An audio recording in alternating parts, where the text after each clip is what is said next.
I am ready to blow the shit out of the stuff tonight because Reaper is lividly pissed off after being captured and tortured. Yeah, that can happen. B4 therapy. Well, Reaper's therapy is going to be explosion therapy. His therapy is going to be blowing shit up, preferably the things that, were involved in his torture and, anyone that was remotely associated to it and, their whole bloodline. Oh, good. Talking about the ramifications of your torture. I enjoyed it. It is now time to fear the Reaper, motherfuckers.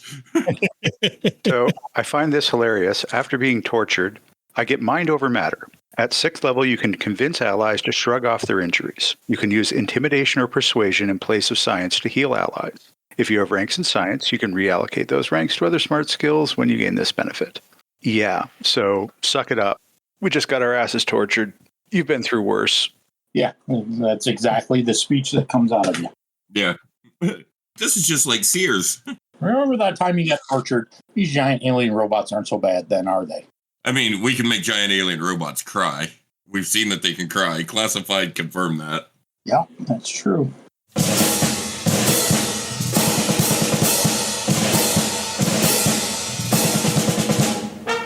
A world where ruthless terrorist organization is determined to rule the Earth. Cobra! Attack! A world where sometimes machines are more than meets the eye. A world where heroes are determined to stop the forces of evil, whether it be man, snake, machine, or something else. A world that needs heroes. Yo, Joe! A world that needs the Energon protocols.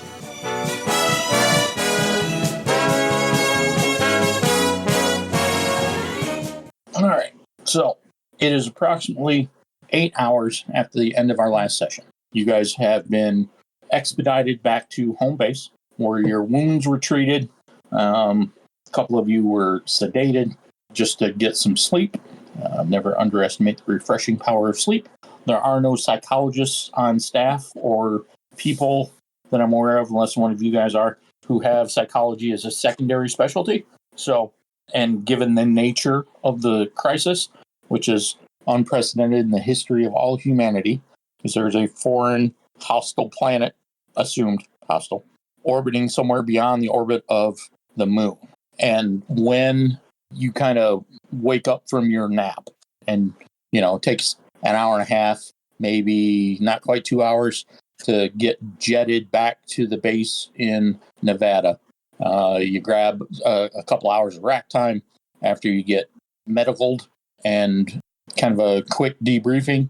And then you are up and somebody shoves coffee in your hand and you are put back in Brick's warehouse where he holds all this stuff, which is the only place that has a monitor big enough to encompass all 8 of you, 11 with all the support staff. So Beachhead's there. He kind of nods at everybody when you come in. He flicks the TV on, and there are 7 or 8 people there, only one of which you have ever seen before in your life. And that guy is General Hawk, who is a special liaison to the Pentagon Joint Chiefs and rumored to be in charge of a brand new special project. The rumor kind of mill is circulating along with his double top secret classified designation as the leader of some new strike force. And the fact that you guys are heading up or justifying, let's go with that, the use of a special strike force that America would use to send against its extreme and unusual enemies, you kind of get the sense that he's about to be your boss. And with him is a lady you've never seen before.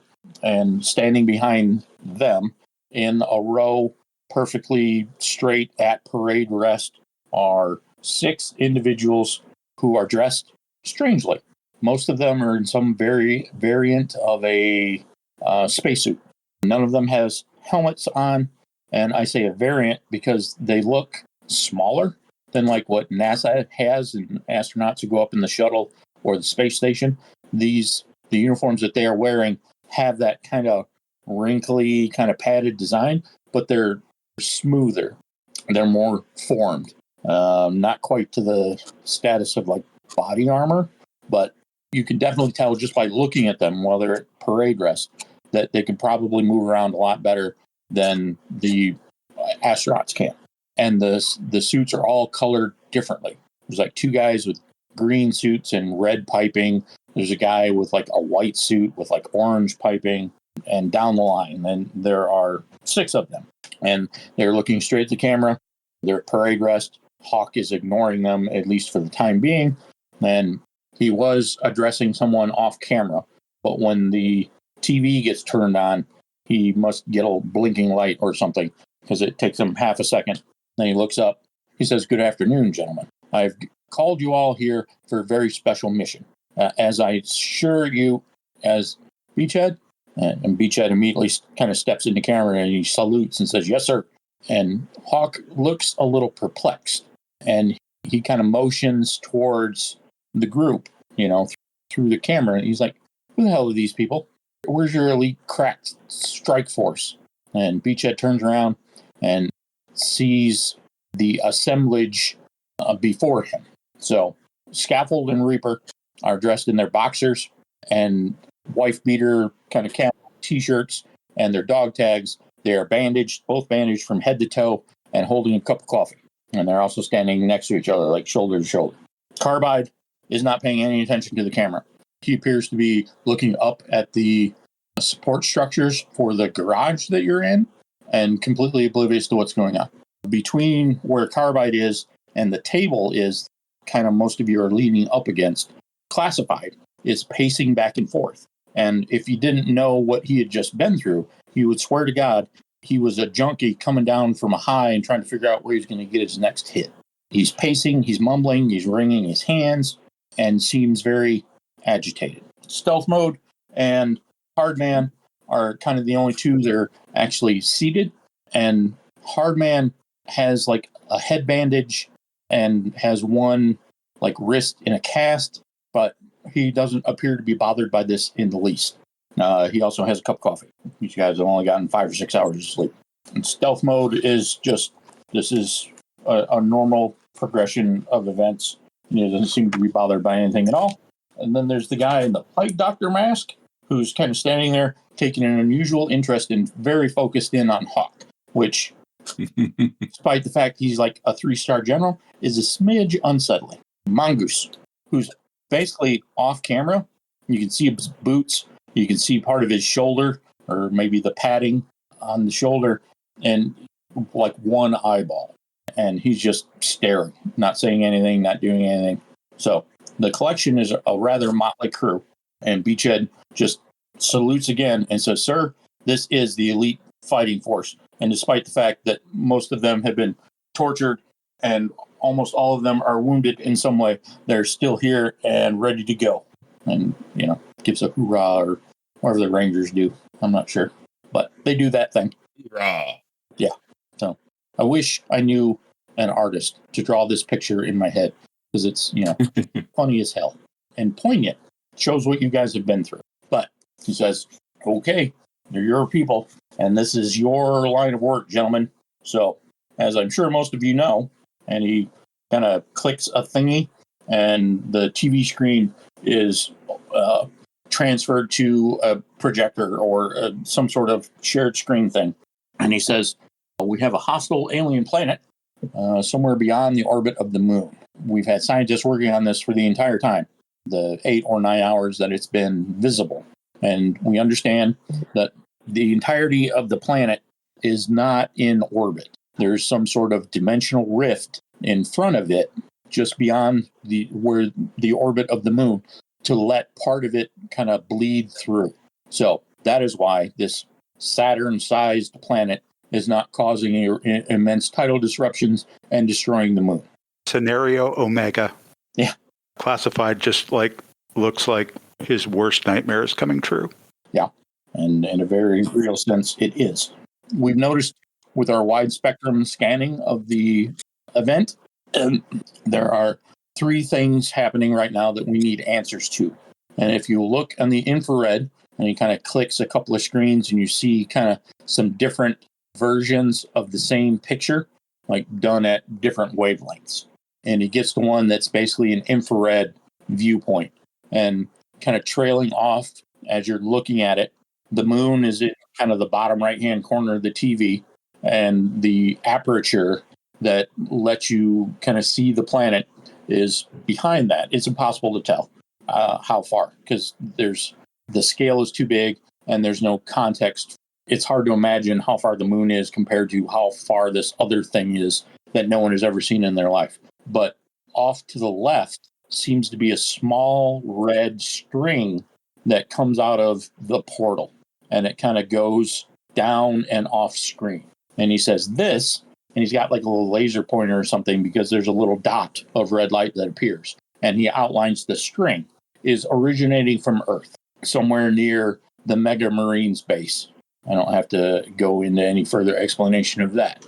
And he says this, and he clicks a couple of more screens back to a telescopic view. And there's a thin line that almost looks blue, kind of going straight to the planet itself and narrowly missing like the moon. And he presses another button, and there seems to be some sort of animation or maybe stop motion, like slide projection. And it pans down until you can see like the edge of the Earth. And as it gets closer, and you can tell it's the Earth, and it keeps going down, so you see more of the Earth until the Earth basically takes up the whole screen. Going down, like following this new string, it appears to be a water spout.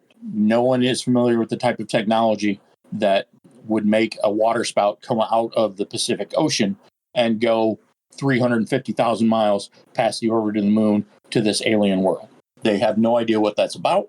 In addition to stealing water, it's also stealing an unusual amount of marine life. They don't understand what that's for. And also, this is a good opportunity to investigate a potentially hostile alien force and get intelligence.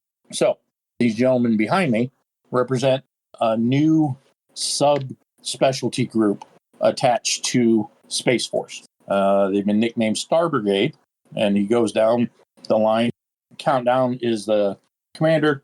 Ozone payload is the payload specialist. Effects is your heavy weapons and laser weapon specialist. Space Shot is the pilot, and Gears is the mechanic of the mission.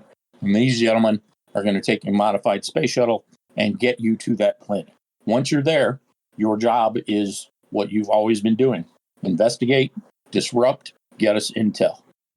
Reaper leans over to Scaffold and says, this is about the time they need to suck up a 300-foot giant lizard to that. So does the cast of Armageddon over there have any secret mission experience, or is this going to be in the open? Everything they use is classified 3 steps above top secret. So, yeah, they do all right. All right. So are we to assume that this planet is full of those giant fucking robots that we've been dealing with? Our very limited intelligence on the matter says yes. All right, then we're going to need bigger guns. Yep. Rick? Is this planet something that I recognize from a very specific experience? Oh, yeah. It is absolutely that planet. God. All right. Oh. Anyone else? So we know that there's 2, we ran into the autonomous bots and the Deceptibots. The autonomous ones seem to be on our side, at least in some way, shape, or form. Is there any way for us to contact them and see if, maybe they can help us out with some of this, at least give us a little bit of intel, because this might be where they're from? That is their whole damn planet. Negative. That is what? There is as many of them on there, probably as maybe about half as many of them on there as there are us. Yeah. If you have contacts, and he kind of seems to specifically be looking at classified when he says this. But if any of you have contacts with the giant autonomous robots, you are not to seek them out for any intel whatsoever. Oh. We have a small group that is in negotiations and trying to form some sort of peace treaty, but we have no guarantee. We don't understand their culture enough. We don't understand their motivations enough. We don't understand their morality enough. Everybody on that planet is assumed hostile until they prove that they're not. We don't have that anymore, at least. Classified looks just absolutely abjectly depressed. Oh, right. Well, I think we need to get some high-level explosives, some big guns, and go do what we do. Do electromagnetic weapons work in space? I guess I'm asking effects. As long as you have a narrow carrier beam and he rattles off a couple of scientific formulas, and basically he takes the long-winded way around to base. We're pretty sure they do, yeah. And while we're at it, is there any way to modify my jetpack so that it's space worthy? It would take too long to modify, but we'll give you a space version. All right, I'll take yours. So, coincidentally, or perhaps not coincidentally, the Stargrade people are about 20 miles away from you in their own top secret base. So, you have 6 hours. Kip up, re-equip, put some benzene on those cuts, and get your ass to that base. Aye, let's do this. Whatever the hell you say on the spaceship. Yeah.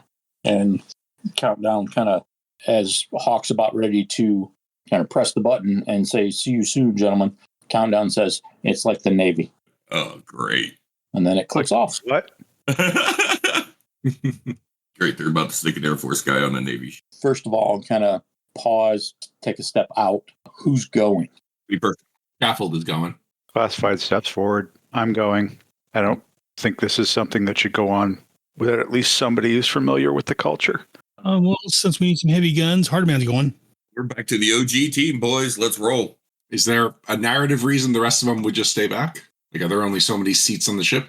Yes, that and Okay. This is the only investigative strike force that the U.S. government has right now, so they're not going to expend you all. And maybe the people who aren't going into space can start figuring out maybe how to stop the dimensional aperture or the water spout. And that team actually seems like the team more suited for that, actually. Yeah, I was going to say, it feels more like Shoehorn would be better off in space and Scaffold would be better off investigating the spout. Okay. Really? I mean, Shoehorn can literally make himself survive in space. Oh, well, that's true. But we're going to be on a giant alien planet with a bunch of strange technology. Yeah, like Scaffold would be more excited to be there, but there's also more Star Brigade guys that are redundant, like that have a redundant skill set with Scaffold. Anyway, I'm sticking to my choice because he's the more fun character to play. So Shoehorn or Scaffold? Scaffold is. Okay. Because I was just thinking, if something happens to the ship, then Scaffold can go out and help repair with everyone. That's true. Yeah, all right. Yeah, Scaffold's going. Okay. I'm kind of partial to the OG team, guys. All right. Yeah, we have the OG team. Okay. So, wounded people. You have special experimental ultra-thin body casts. Not quite paper thin, but harder than plaster of Paris. So keep all your moving bits not moving like they're supposed to.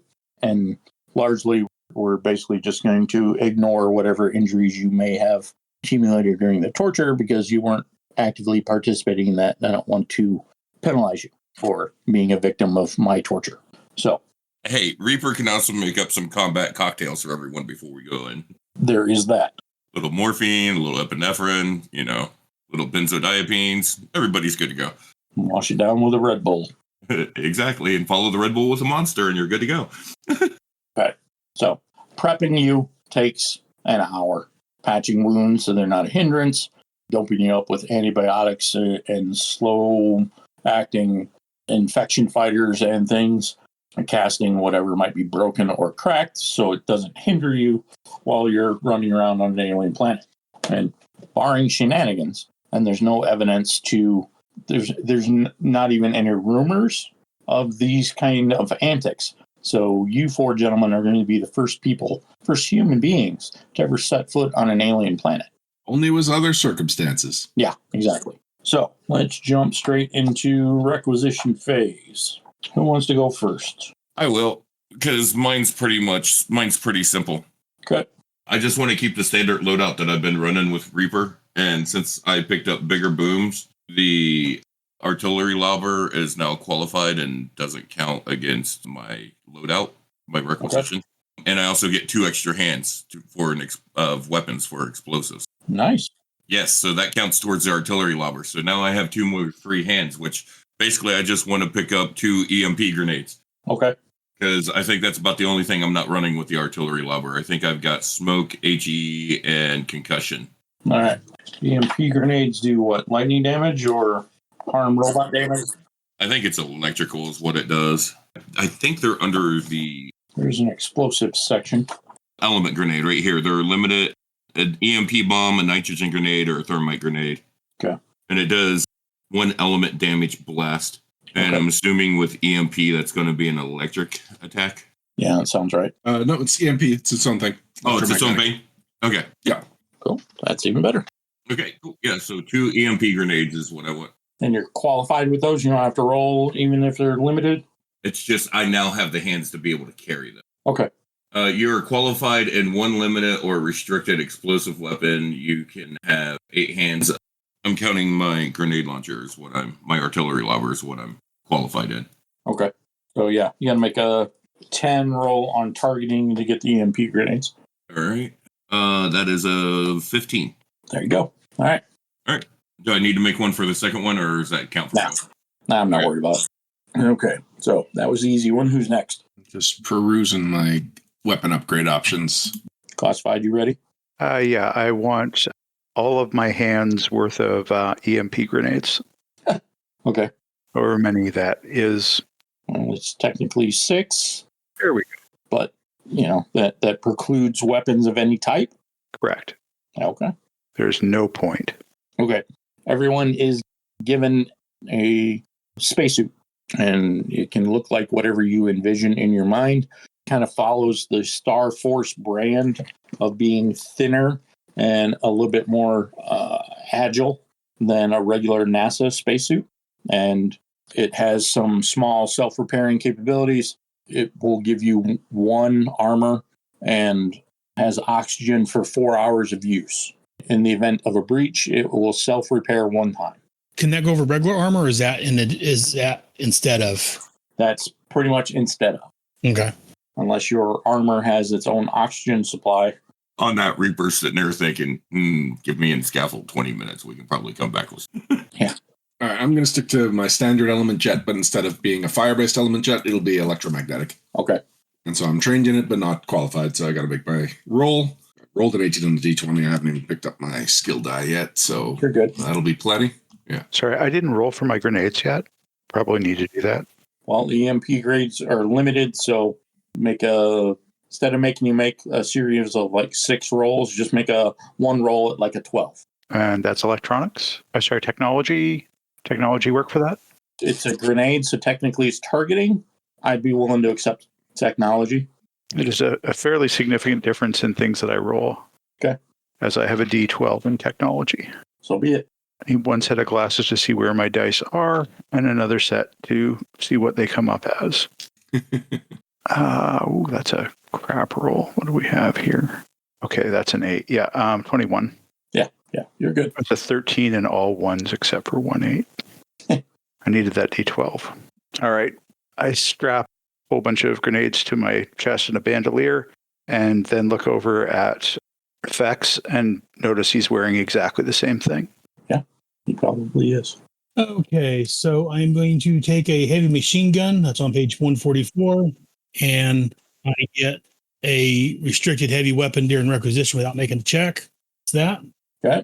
I am going to take, well, I assume it still takes my requisition. It just, I don't have to make a check for it, correct? That's what I thought. Okay. I'm going to take a regular explosive grenade for my grenades, and I'm going to upgrade one of them to an MP grenade. Okay. And you said that was what, a 10? 10, because it's limited, yeah. Roll some dice for that. That's not that. So I got a 12. And then I want to take a health kit. Okay. Is there a roll for the health kit? I forget now. No. Okay. Well, there is for a limited one. There's not for a standard one. Let me try a limited one. What the hell? Okay. What do you roll for the health kit?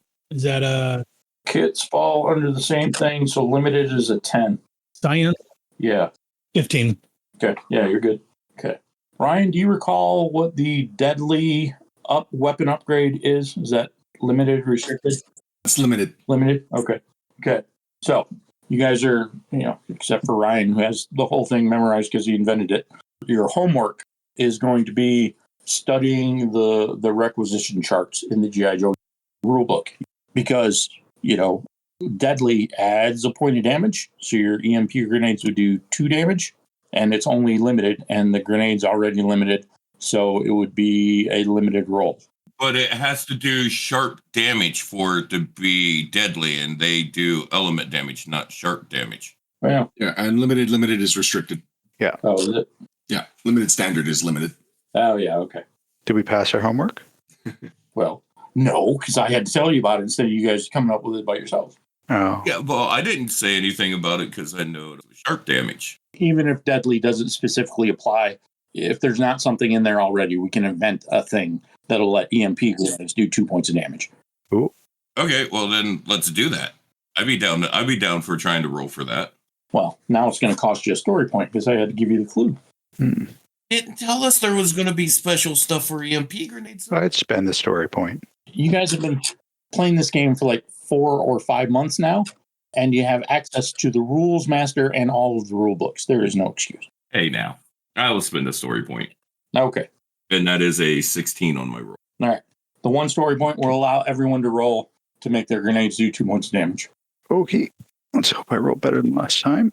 And I think I made the restricted roll, right? It's 15 for the restricted. Ah, shit. Yes. Oh, there we go. All right, and I got a 16. 24. Hardman got a 17. I don't have grenades. And yeah, I told you about the armor. And as a group, can you think of a thing going into an unknown hostile alien planet that you would think that you would need as standard equipment? Well, some means of transportation once we get there would be nice, unless we're going to be doing this all on foot on a giant ass planet. Despite the fact that the planet is approximately the size of Saturn, there is not enough room in the highly classified and high-tech space shuttle thingy to fit a vehicle, other than maybe a couple of trouble bubbles, but officially you guys don't know about those yet. Okay. Yeah, we fought those. Don't worry. I don't think finding a vehicle is going to be much of a problem. Yeah, but they all turn into something else that might want to kill us or eat us. Hey, we want to find a friendly vehicle. I mean, we got our communicators, we got our weapons. Guys, what do you think we might need as a group? GPS. I feel like that's probably not going to work. I kind of feel like that would be in our, like, at least something on our HTB. So I turn to the Space Force gentleman and say, do you have anything that can hold Energon? Not specifically. We've only recently become aware. We have some generic energy storage devices that will do the job, but there's a leaking issue that we haven't quite figured out yet. That actually works for me. Can I get one of those, please? Absolutely. And it's basically like a 14-inch cube. Yeah, it's probably a little bigger than that. Let's call it 20-inch cube with a couple of knobs and little spigot things kind of sticking out of it. And he says this will hold, and he gives some weird alien unit of measurement of Energon. That's pretty efficient. Good work. We've been working on it for a while. All right. And everyone has the armor. And unfortunately, you're going to have to take the armor. I'm kind of looking at Hardman when I say this. Yeah. Because no one officially knows if there's even atmosphere on this planet. It's populated by giant alien robots. Do they need atmosphere to breathe? We don't know. Yeah, that's why I crossed off the reactor suit I had on my list. Okay. Well, I didn't request. I had to request, but you were quite clear that I need to breathe. So Yeah. Breathing is very important. until I overcome that shortcoming, I guess I'll take their suit. Okay. All right.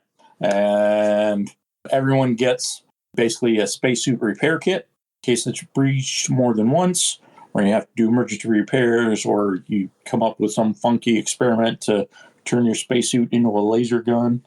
Ooh. On the point of spacesuits, can we put, and there it gives us an extra point of toughness on them? Toughness or evasion. There's soft shell does an extra point of toughness, and I think it's, I have to look it up. There's one that does, Grasshopper legs. They're grasshopper braces. yeah, that does Okay. evasion. Yeah. The whole purpose of Star Brigade is to figure out how to move better and more efficiently in space. So, yes. And we'll go ahead and since, I'm trying to reward you guys for being knowledgeable, everybody can have one of those upgrades for free. You cannot roll for the other one. You just get one. Okay. I will take the soft shell on mine. Yeah, same. I'll take the the grasshopper legs does evasion. Yeah, +1 evasion. Okay, that's what I would like to take then. I will take soft shell. Okay. Anything else? Okay. Going. This would have been a great time to get that suitcase nuke we're always talking about. Yeah. Actually, okay. You can have one. Yes! These are the bigger booms I've been talking about. I take it unreservedly. Okay. So if you happen to come across the source of either the warp dimensional portal or the source of the water spout and can disrupt it, here is a briefcase nuclear bomb for you. And they give you all the specs. It's going to instantly kill pretty much anything within 100 yards, 200 yards. Did it not work? Yeah. Well, I don't want to encourage you too much trying to get it every round. So it'll be immediately deadly to anything around it and do a crap ton of damage to things up to about a half mile out. So Does it have a timer on it? yes, Or can it be rigged to have one? Okay, this is important. it has a timer, and it's also keyed into each one of your HTBs, so you can set it off remotely. Good thing. Only to be used in extreme circumstances. We know there are giant alien robots on Earth, so this isn't a don't let yourself get captured scenario. Well, extreme times call for extreme measures. Very true. All right. So, wounded people who want to grab a quick nap, you can grab an extra hour or two of sleep. Takes you an hour, hour and a half, close to 2 hours to get outfitted and dressed and maybe practice walking around the spacesuit. It's better. You don't have to do the hoppy thing that the NASA astronauts do, but it's not smooth. It's a little awkward, but it's workable. The Star Brigade cuts off because they have prep of their own to do. You guys finish getting dressed and outfitted, and there's about an hour drive to the Star Brigade base, which is just deeper in the desert on an access road that you didn't even know existed. While you're driving, he says, seeding the plot points of a future adventure, why don't you all roll an alertness check for me? Nat 20 and a 1. So 21. 14. 14. I rolled a whopping 4. Nice. Okay. So Reaper snoring or something, he misses it. But the rest of you see, and these exist in real life. I don't know if any of you are familiar with them, but they're basically chrome obelisks that exist in the western United States. There's a half dozen, maybe 10 of them at this point. No one knows who's put them out there or what their purpose is, other than maybe some sort of weird artistic installation. No one's claimed credit for them. And during this 20-mile trek, you pass 2 of them. The obelisks are shaped and proportional to the black obelisk in 2001, the movie Space Odyssey. Mm-hmm. But they're silver and not black. And they're 7 or 8 feet tall, maybe 3 or 4 feet wide. And the width is about 18 inches. I say usually they're a lot more out of the way than this. I mean, anyone could have put this here. Yeah, but this is a restricted access military base, and kind of it's not right on the road. They're 20 or 30 yards off of the road, but on a road that technically doesn't exist. So probably not just an artist or a very good artist. Yeah. So you drive to Star Brigade base, and it's in the kind of a fold of a small mountain range. It's not a very big mountain.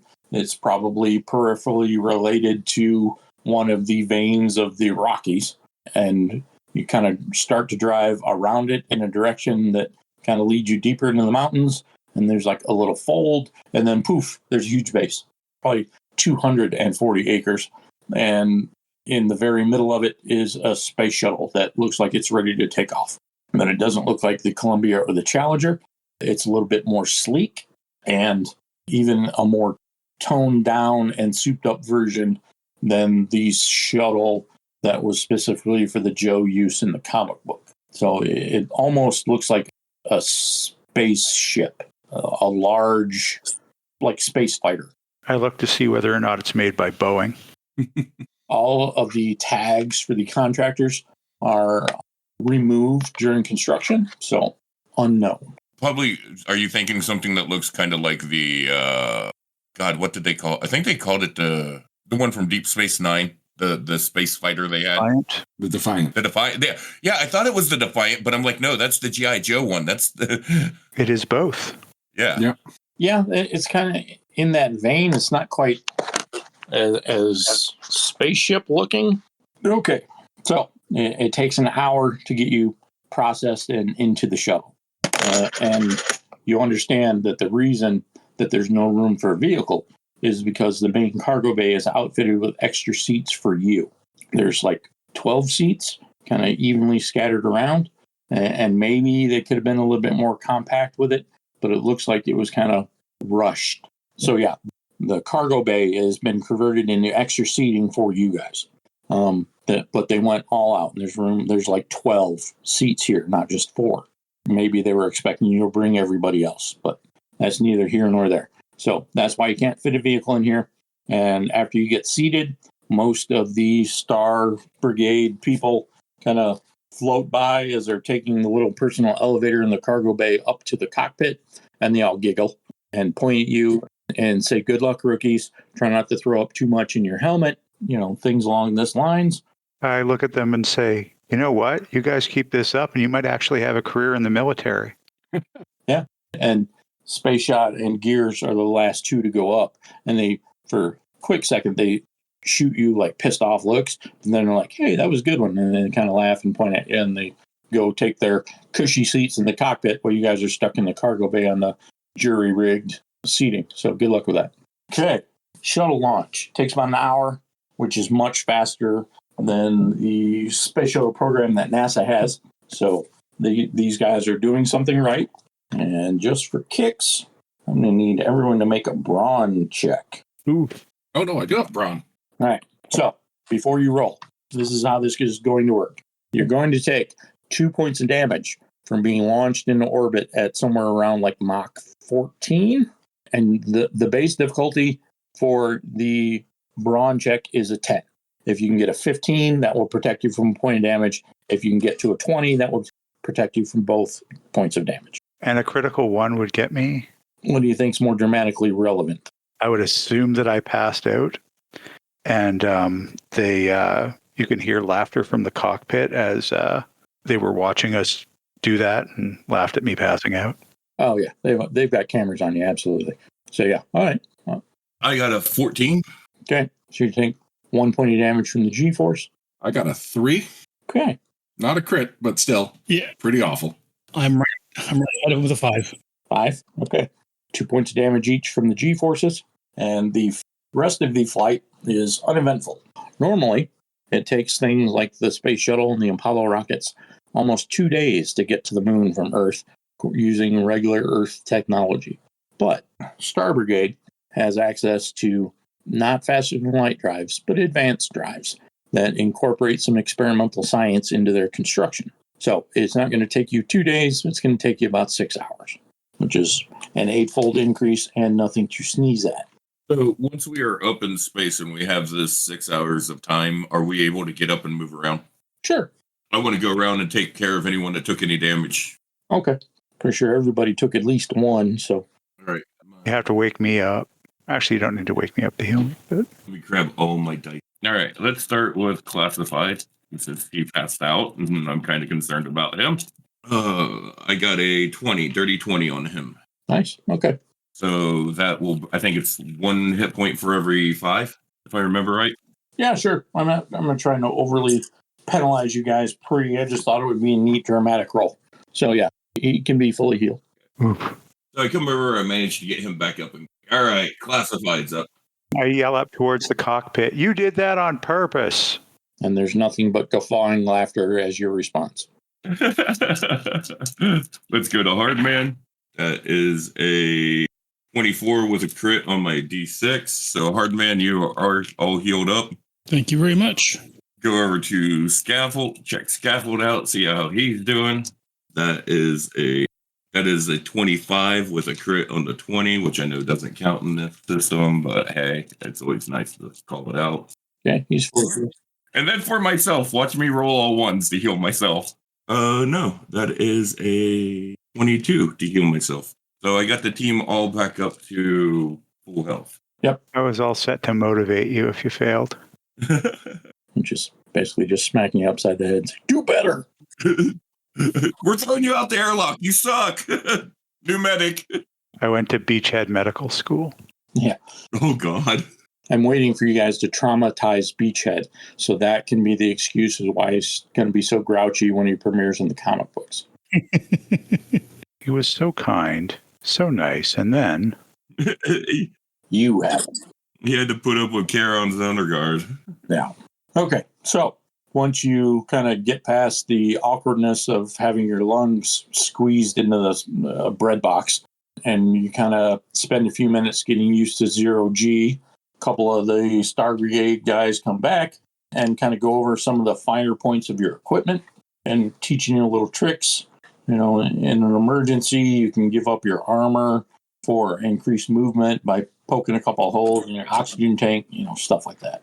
Because they have no idea. Presumably, the gravity on this alien world is going to be 4 or 5 times more than Earth, and that's being conservative.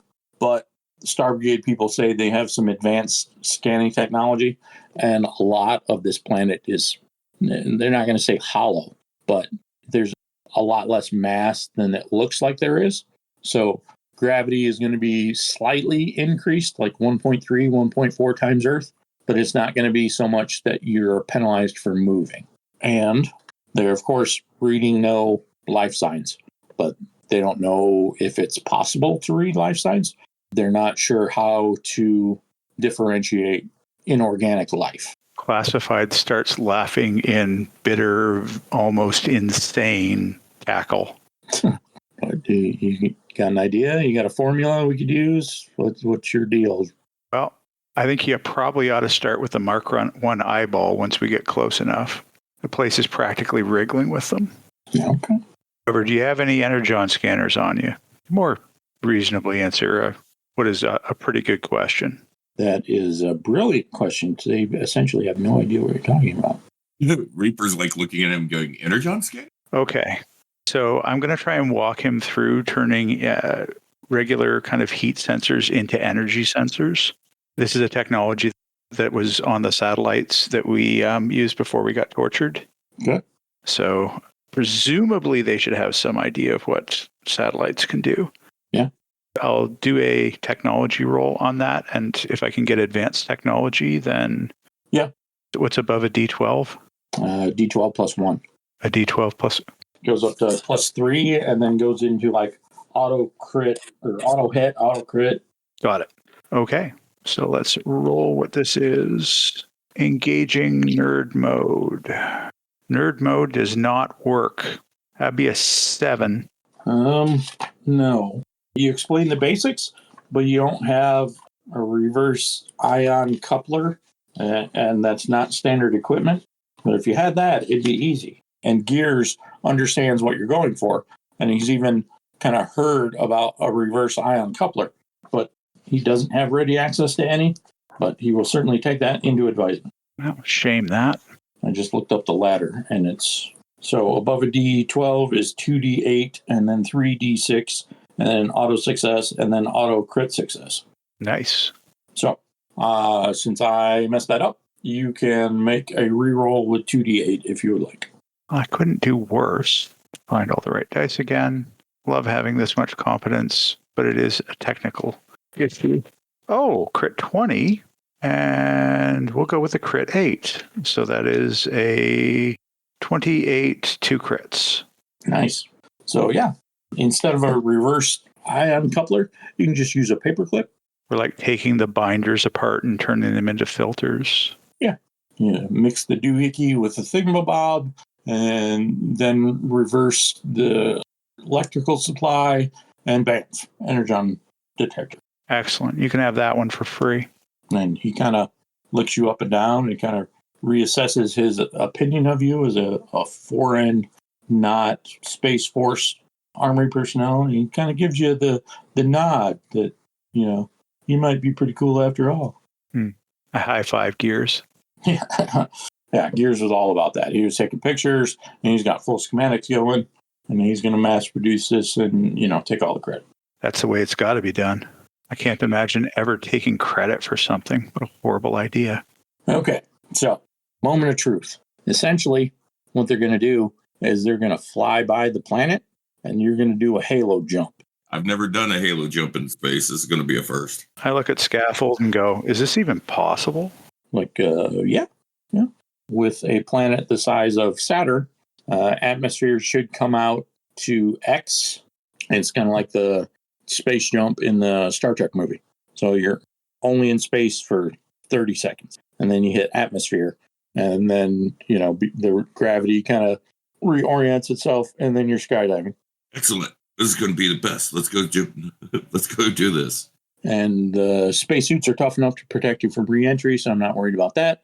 So basically, we just need either athletics or targeting to stay on course, and then probably an alertness check to pop your chute or paraglider thingy at the right time so you don't hit the ground at Mach 3. Can I do acrobatics? Well, you said targeting, right? I'm better at targeting. Yep. I was going to use acrobatics because I think that's what Oh, thank God. parachuting's supposed to be under, and that's where I put points at. Okay. I would have taken that argument. If it's targeting to aim, I'm good at aiming at things. 18 for me. Okay. Targeting is not a great skill for me. 19 with a crit on my D6. Nice. Reaper looks like he is enjoying this all way too much. Like, Reaper's almost giddy to the point of giggling like a little kid, like on Christmas morning. Like, this is maybe one of the best things he's gotten to do his whole military career. I got a 22 with a crit on the 8. Nice. All right. So for now, we'll assume that Ryan makes it, because this is kind of Scaffold's deal anyway. And once you kind of reorient yourself to the new gravity, you land. And you're the first humans ever to step foot on an alien planet. Congratulations, gentlemen. It'll never be in a book or publicized ever because this mission is super top secret. But you'll know. And that's all that counts.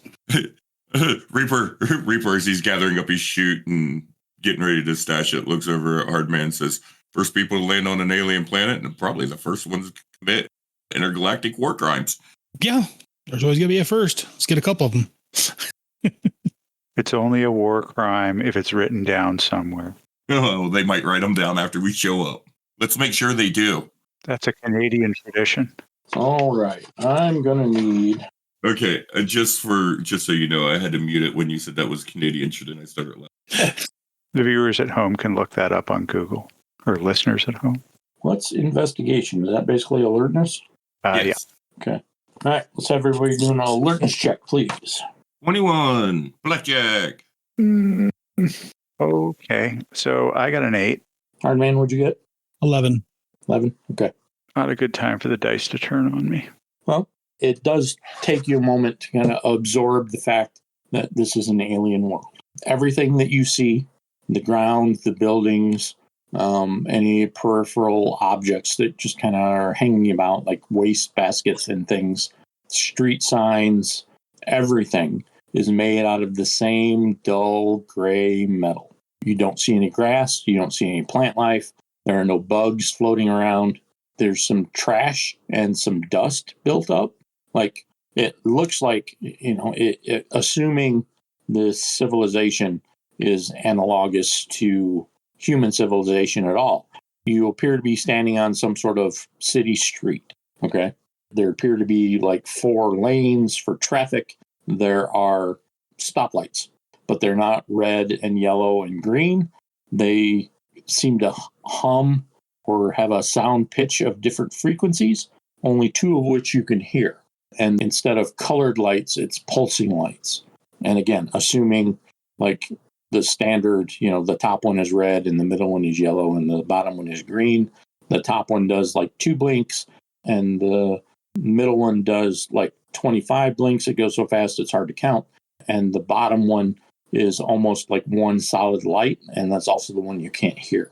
And just all kinds of weird things that almost make sense, but not quite. Because in addition to the fact that everything you are looking at has never been seen or touched or observed by human senses, it's also built for people that are 4 times your size. And as if that wasn't enough, there's no one around. The place looks completely abandoned to the point where like a metal-esque like tumbleweed blows through the city street and down the corner.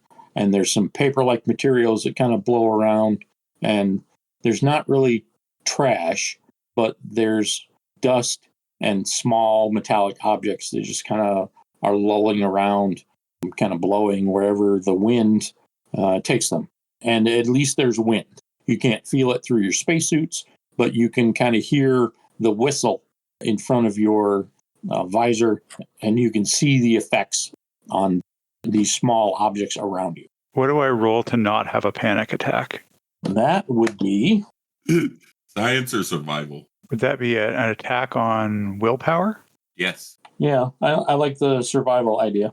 That works too. Yeah, because it's a fight or flight response. Yeah. Reasonable. And it's a smarts roll, so it's kind of falls under the willpower category. All right. Survival with a snag. So a nat 1 on my survival. Nice. Okay. Yeah. So Classified goes into a full-blown panic attack. He's hyperventilating and is going to eat up what little oxygen you guys have if something isn't done, like right now. I instantly am going to walk over and try to administer some form of medication to him. I'm assuming I have a med kit that I can get access to outside of my suit, so I don't have to take it off. And Okay. I am going to attempt to give him something to calm him down. All right. But not Because you rolled a nat 1, instead of like a normal, like maybe 15, you're going to need a 20 on this one. yeah, because he's panicking. Yep. Well, the best I can do is a 16 with a crit on my default. Okay. Which does not work. All right. Rifle butt time. Reaper looks at the other two guys. Grab him and hold his ass down. I'm going to grab at him. Okay. All right. So what are you trying this time? I'm going to try to administer medication again, but I'm going to try to have them hold him down so I'm not fighting him alone. Okay. So he's semi-restrained while we're trying to do this. Your difficulty is a 20. If you fail this one, he's going to take a point of damage. Okay. I'm going to spend a story point if I have to. I think we got one floating around out there, right? You have 3 left. Yeah, natural 20 on the 20 with a 4 on my D8. Okay. Very nice. So 24. All right. You get him calmed down. Takes you a few seconds. Just like 0.01 units of some sedative, just to kind of give him a grip. Some form of benzodiazepine to just calm him down a little bit. Yeah. Okay, Classified, you're back. Yes. Do I need to just give you regular dosages of this throughout the whole time we're here? It's impossible. This place is impossible. Well, we're here, and we got a deal, so get it together, buddy. We're going to need you on point. You're the one who knows this planet, not us. Well, I've seen it. You know more about this than any of us. All right. Well, we got to get under cover. They don't have atmosphere here, so when the sun comes up, it's going to get real hot here. Okay, well, let's get to cover. All right. Why doesn't everyone make an alertness check for me? Base roll on this is a 10, but every increment of 5 will get you more information. Is situational awareness work? Yes. Okay. I got a 7. Nat 20 on the 20, 1 on the D4. I got a 17. Nice. Okay. I am hyper vigilant at this point. Yes, you are. All right. So let's start with Reaper, who's mostly has his eyes on Classified, making sure he's okay. So he misses most of the things. Hardman, you got a what? I'm sorry? 17. Okay. So base 10 gets you the screams. You hear a noise that your limited human imagination can only describe as a scream. But you have the extra added effect of the fact that you are 110% sure that whatever is doing the screaming is not human, because this does not sound like a sound that has ever emanated from a human voice box. Okay. And it is vaguely coming from, well, you'd like to say that it's east, but your HTB doesn't work. There is no positioning data because most of human GPS comes from satellites that are orbiting the Earth, and there are no such things here. Ooh, can we start taking location points, like ping points, and then using that to try to build a map for our own location? Sure. And just so you're aware, the planet is the size of Saturn. So Right. I'm saying we can just build out the area we cover as we go. right. And you'll basically have to designate some random direction as north because there's too much magnetic interference in whatever this planet's made of. It doesn't have a magnetic north. Oh, I figured between that and the freaky warp that it's being pulled through and everything else. and you don't know what its orbit cycle is, and it's at a strange position relative to the sun. So all of your, 500 years of humanity navigating the Earth in sailboats instincts does you no good here. Yeah, I'm basically thinking just trying to use our HTPs and just do some basic cartography, just, tracking what we can. It can absolutely do basic mapping around you, but again, you're going to have to designate some random direction as north so it understands the point of reference. North is where the screaming is. And if anything can make them scream like that, I want to know what it is. Yep. Okay. Which brings us to Classified, who understands all of these things that have happened and have been observed by Hardman and Reaper. And in addition, you get the extra added benefit of recognizing the style of building that the screaming is coming from. And keep in mind, you have no reference for how populated this planet is to be. You haven't seen an ocean, but it may exist on the other side of the planet somewhere. There is no familial point of reference at all for anything that you can imagine. You don't see mountains. There's no magnetic north. There's no water. You can see the sun, but you understand that the planet is poking out of a dimensional hole in space, and you don't know the axis tilt, the orbiting pattern, how long it takes to orbit or a revolution. You don't know how long a day is. You have no point of reference for almost anything. But the building that the screaming is coming out of, you would bet your bottom dollar is a prison. Yeah. Do I see any architecture or anything like that would see frowny faces or deceptive? No. There is actually some graffiti that has the mouth face on it and something in some alien language that you don't know. Yeah, not anymore. Are we in contact with the Star Brigade? You don't know. You've never tried. I want to try reaching out to the Star Brigade guys. Give me a technology roll. Okay. Not my strong point. I'm doing this with a snack. I'm going to offer assistance. Okay. Whew. Okay. That'll remove the snag. Just make a straight roll. I roll 5. Okay. Nope. I can't reach anybody. You want me to give that a try?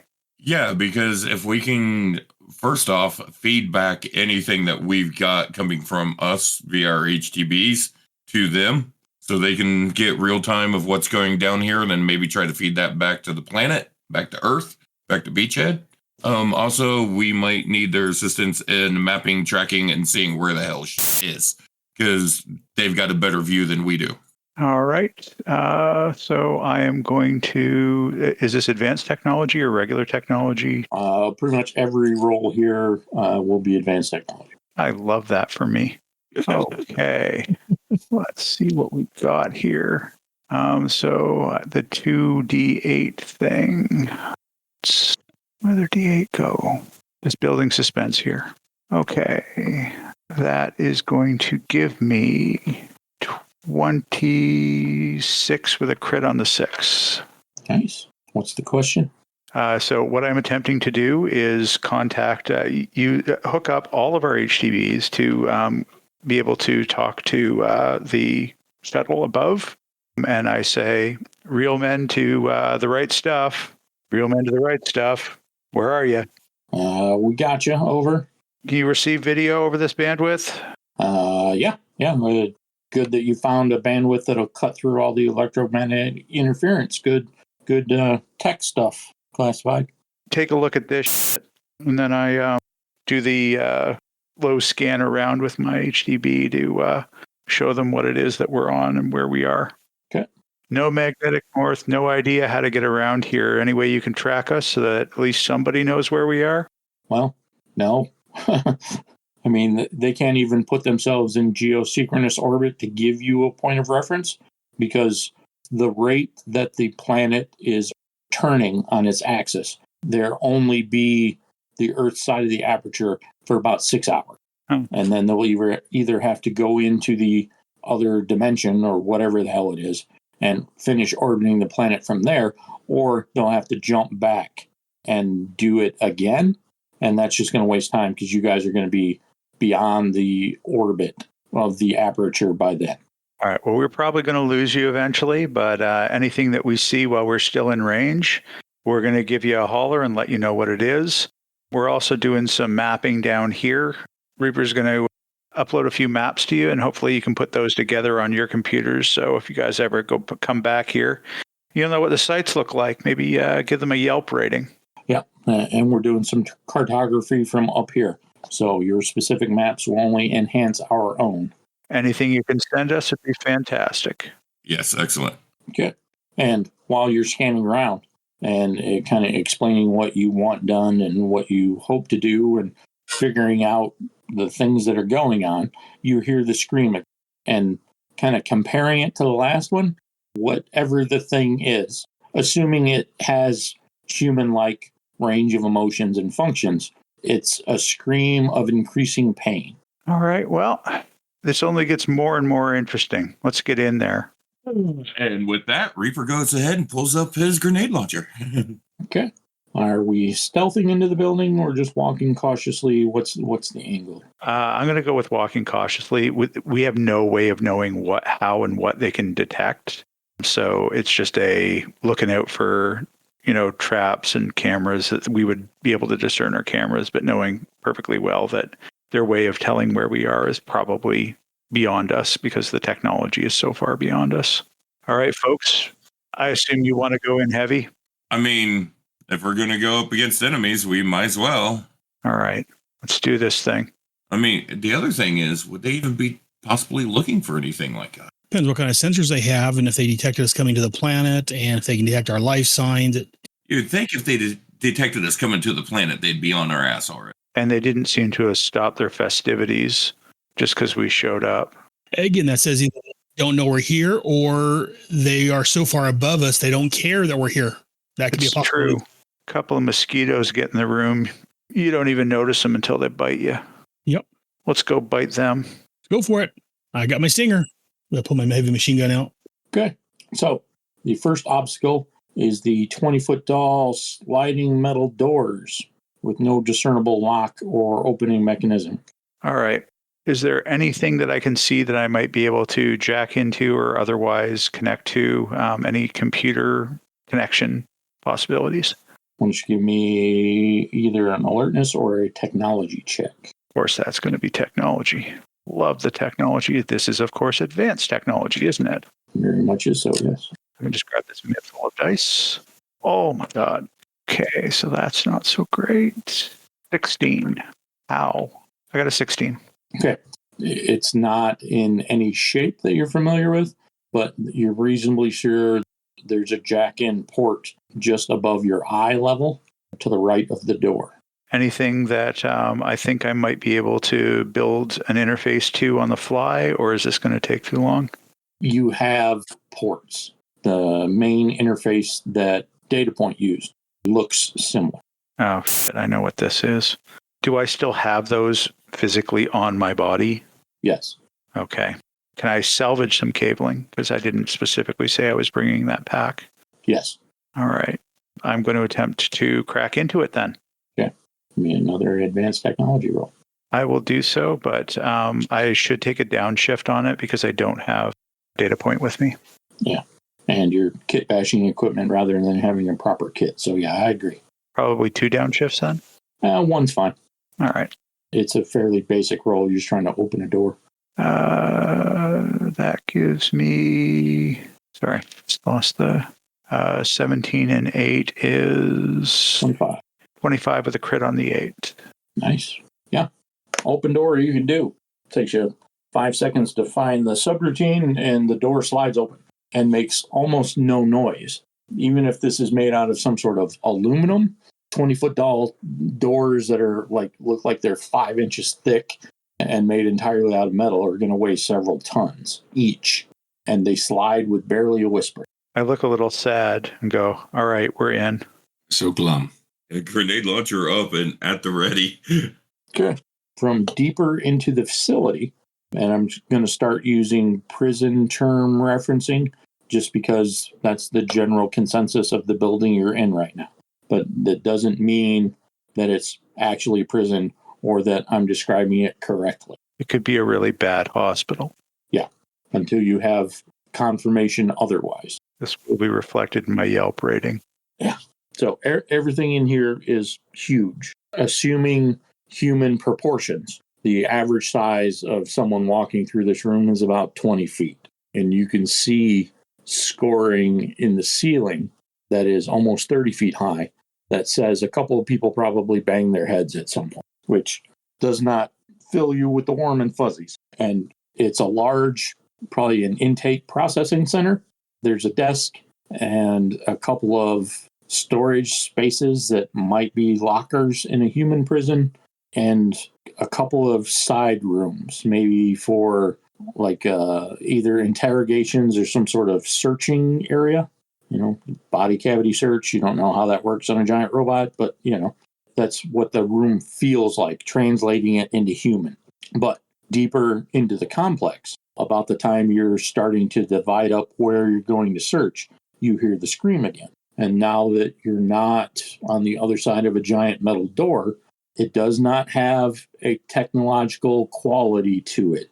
So you're reasonably sure it's not any sort of voice modulator. It's an actual being's voice who is not a giant robot. And the pain has ratcheted up. This is the third scream you've heard. And now that you kind of have a baseline, the pain from the first scream was probably a 5. Second one was 7. And this one's like a 10. All right. Looks like we're running out of time, folks. Yep. Yeah, so we go say hello to whatever's making. All right. Let's make some new friends. It's either friendly or we need to help it scream more. One of the two. All right. Let's make some new friends. Be aware of the symbols. If you see the frowny face, do not shoot. You see the other guys? Well, let's make them cry again. Got it. Yeah. Frowny faces were the bad ones. Frowny faces are the good ones.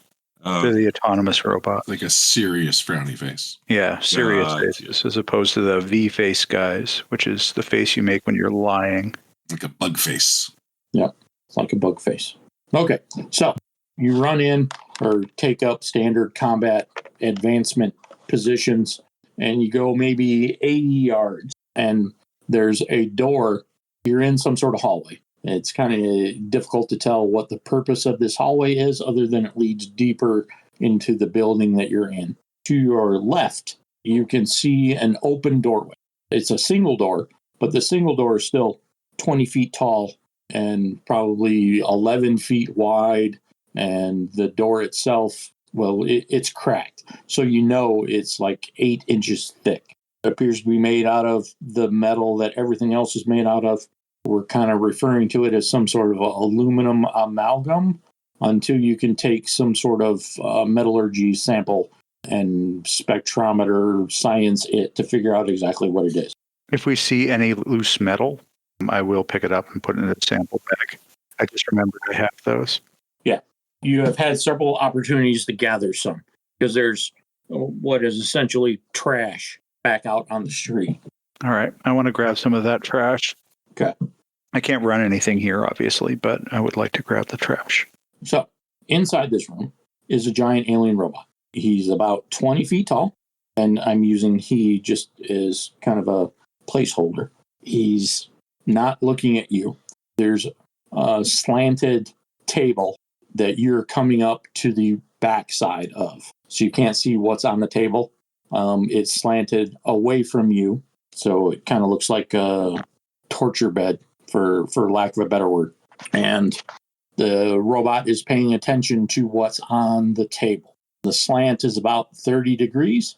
So it's tilted forward, but not so much that whatever it is would slide down or off, presuming it's not strapped in place.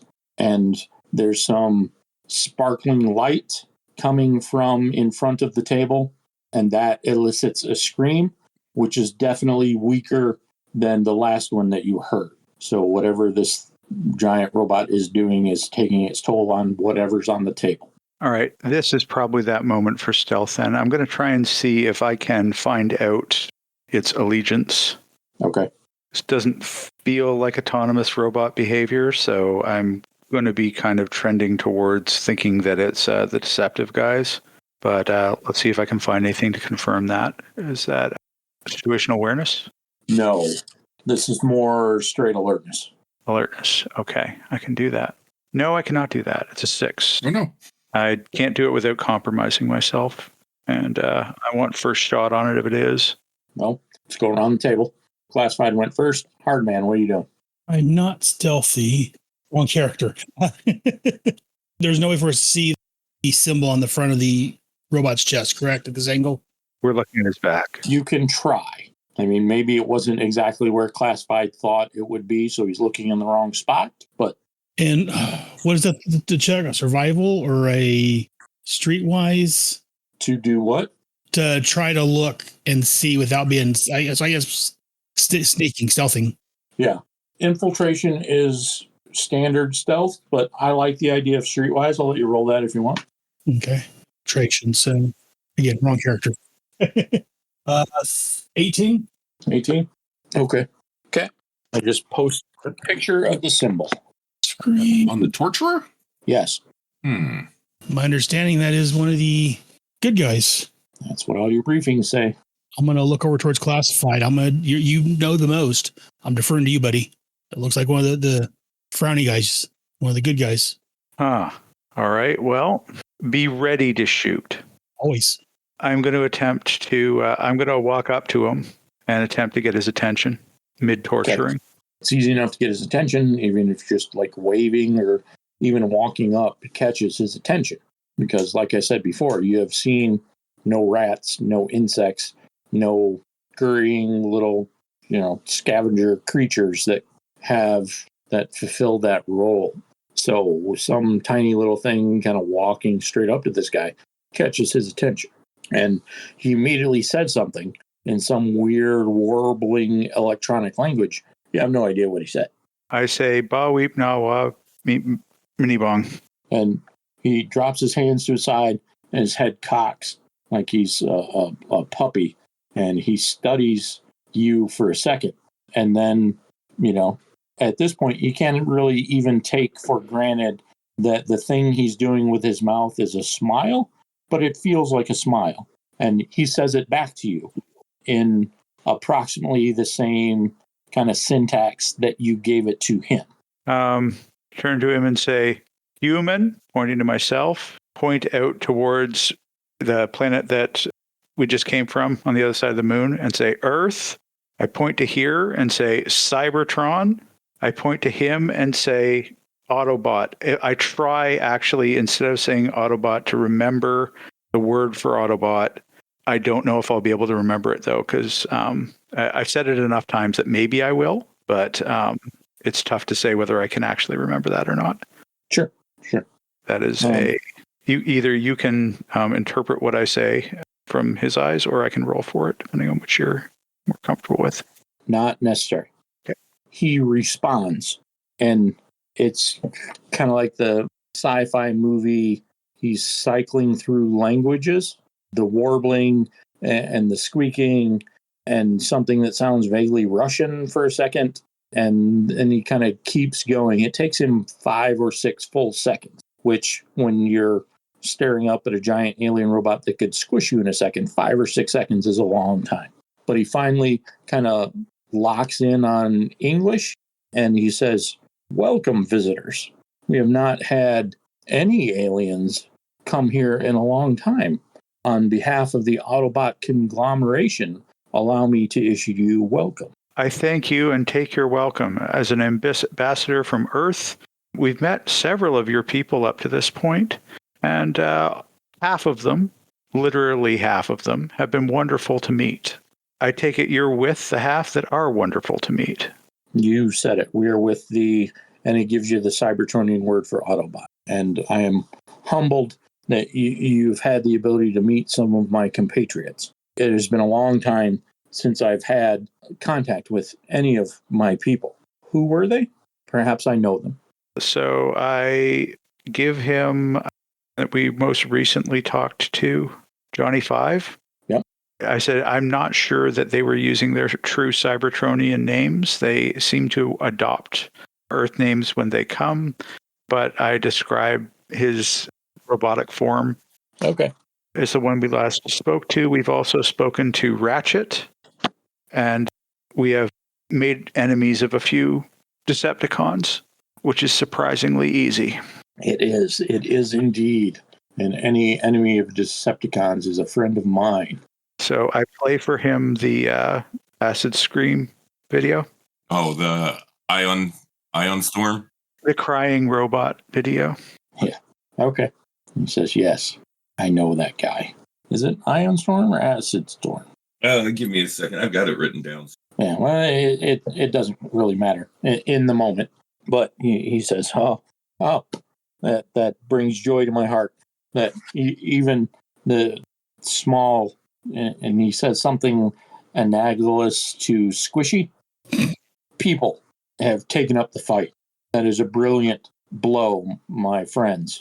It gets better. And I play him the killing Laserbeak video. Oh, I hate that bird. Oh, my God. Well, you won't At have to hate that- him anymore. At that, Reaper walks out and goes, "Oh yeah, I was the one who took the final shot on that bastard."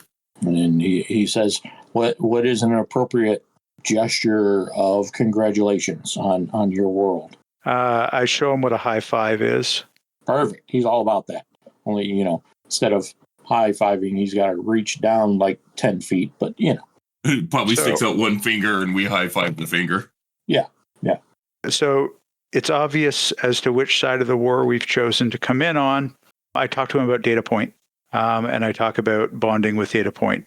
yes, we have a large, and he uses some weird word that you're not familiar with, culture on this planet. I'm glad that fellow beings of the universe have found that bond. It's really hard because recently he was killed Oh, and taken away, and I would love to be able to find a way to resurrect his spark. these things are possible, especially in our culture.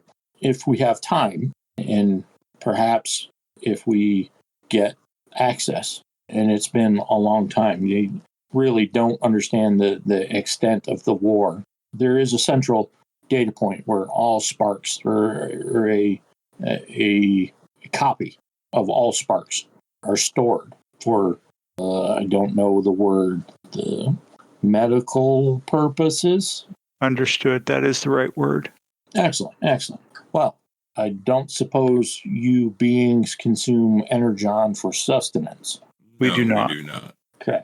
It may not have much to offer you in that way again, but surely we can advance the peace between our peoples and discuss cultures. If you would like to accompany me, everybody make an alertness check real quick. I'm already suspecting him. Okay. 6. 6. 16. As he starts to turn, Reaper goes, "So, what should we call you?" What did you make on your alertness check, Reaper? 12. So, okay. I have long since given up my given name. My title is Jailer, so just call me that. So, Jailer, one thing before we go, what's going on here? I point at the torture scene. Well, please excuse my cultural ignorance of your people. I, for the last, and he gives some strange noun, which is probably a number, but it's a very large number that doesn't translate well. Years have been in charge of the aliens in this prison, and despite others, I have not abandoned my post, and I am trying to ascertain information about alien cultures and technological levels to make sure that no one else is going to come down here and either participate or take an additional side in the Civil War. I see.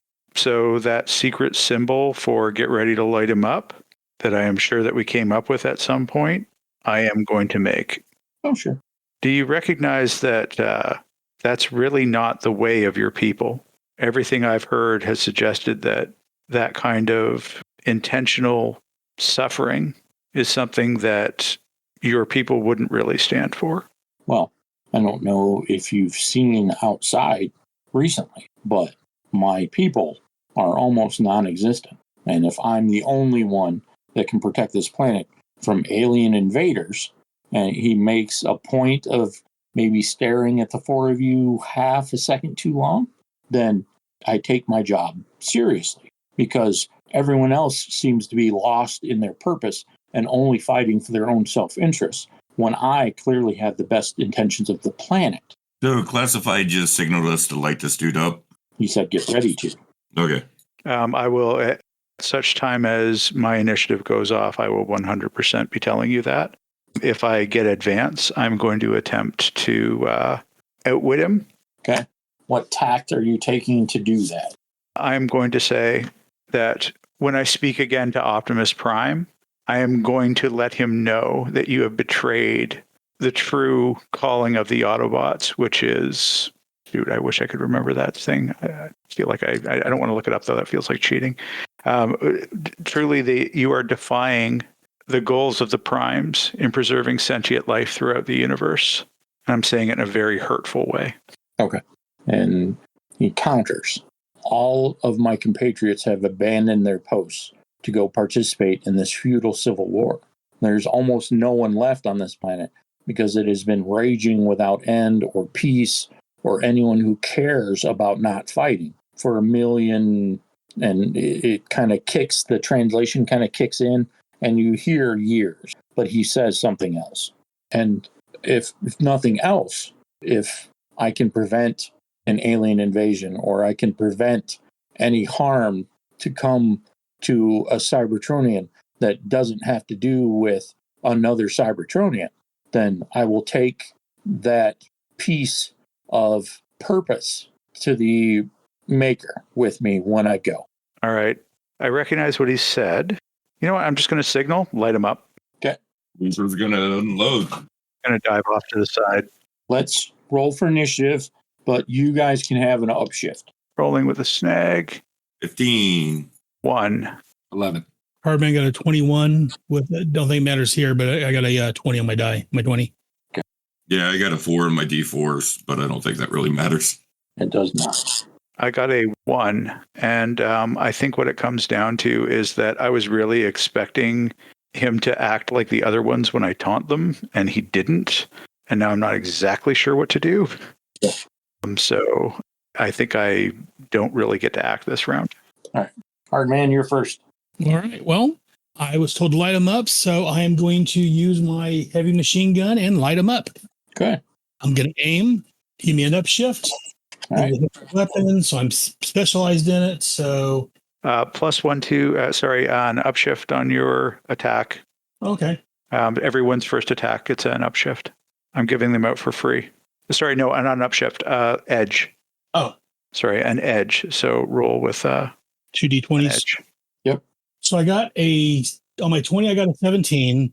My 10, I got an 8. So that's 25. and then I got on my 6-sided, I rolled a 6. So if I get the right, I got You have a specialty in shooting people? I specialize in heavy weapons. Oh, okay. Yeah. All right. That counts. Okay. So 25 plus I got a crit. That's what I'm looking for. God damn it. Yeah. I could not think of the word for the life of me. And that does 2 sharp. Okay. He does have some armor. You're pretty sure it should have done a lot more damage than it actually did. Still pierced him, made a hole. There's some sparking, but you would have bet your bottom dollar that it should have blown through him, and it did not quite do that. And just so you're aware, the machine gun I'm using has anti-tank as one of its effects. Okay. Just so we're on the same page. Remind me what that does real quick. That ignores plating bonuses to armor. Oh, gotcha. All right. Fine. It blows through him. That's kind of my thing. That's, Okay. You argue with physics and win. Reaper. Right. Seeing Hardman have success lighting this dude up, I'm all about this. I step out with my grenade launcher pulled up with a high explosive round pointed at this dude. I say, the only invaders here are you motherfuckers. You invaded our planet. You came here. So we have to come see what you guys are up to. And that is a 25. Okay. No crits or anything? No crits. Just straight 25, and that's 2 points of damage. All right. I already had deadly on my artillery lever. Yeah. Scaffold. Element jet, my electromagnetic element jet. Okay. And so he's a robot, which means because it's electromagnetic, I get upshift 3 against this target. Oof. Yeah, it'll be downshift 3 against organic targets, though. So hoping we don't face a lot of them. Ooh, all right, so that's a natural 20 and a natural 12 on the D12. Holy crap. So that's a 32 and a crit. So that does 3 points of damage instead of 2. Well, I don't have, it's not deadly or anything, so it would have been 2 instead of 1. Yeah, okay. Oh, actually, no, if it is also, how does high degree of success work again? I think it's 10 higher than the diff. Oh, So, yeah, forgot about that. yeah, so it should be both a crit and a high degree of success, which would be 3 damage. Okay. Assuming his defense is 22 or less.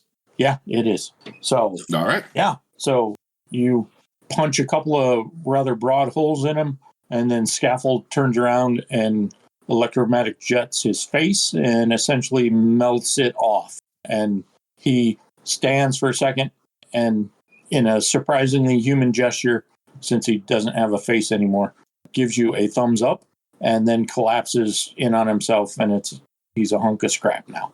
I say, I'm sorry, friend.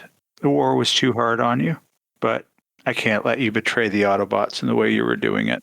So, guys, want to see if this guy has anything you can use? I want to check out this device he was using. Okay. Well, I don't think we could carry anything that he was using. Well, classified, can you strip anything off of this dude and make use of it? I wanted to get his Energon. Let's get what we can. Yeah. I want to check out whatever the creature is on the torture rack. Since I'm a medic, maybe I can give it some care instead of whatever bullshit this dude was doing. Right. Okay. Let's take this one at a time. Scaffold kind of sounded off first, so why don't you take the first post-combat action? What do you want to do? I want to check out his machine. Okay. Give me a technology roll. I'll accept science. Does my engineering specialization apply? Yes. All right. Pardon me while I pick up all the dice. Oh, that's pretty lousy. It's only a 12. Okay. So you have no idea how it works, but it's basically a torture table. Yeah. The table itself can project many types of energy, and there seems to be a plethora of like control knobs and futuristic Star Trek buttons and knobs and things, which you have no idea how to engage, but there are universal symbols for fire and electricity and maybe some sort of radiation thing, and half a dozen of these symbols that you only can make out one or two of them. Okay, so he really was using this thing as intended. It appears to be so, yes. Okay, so we're going around in a circle on the order that I see you on the chat placements. So, Reaper, you're next. I want to see what this creature or being or whatever it was he was torturing on this thing. I want to take a look at it and see what's going on and if there's any chance that I might be able to administer some kind of basic medical care to it. No, if it's alien. Okay. I don't know its physiology, but I can give it my damnedest.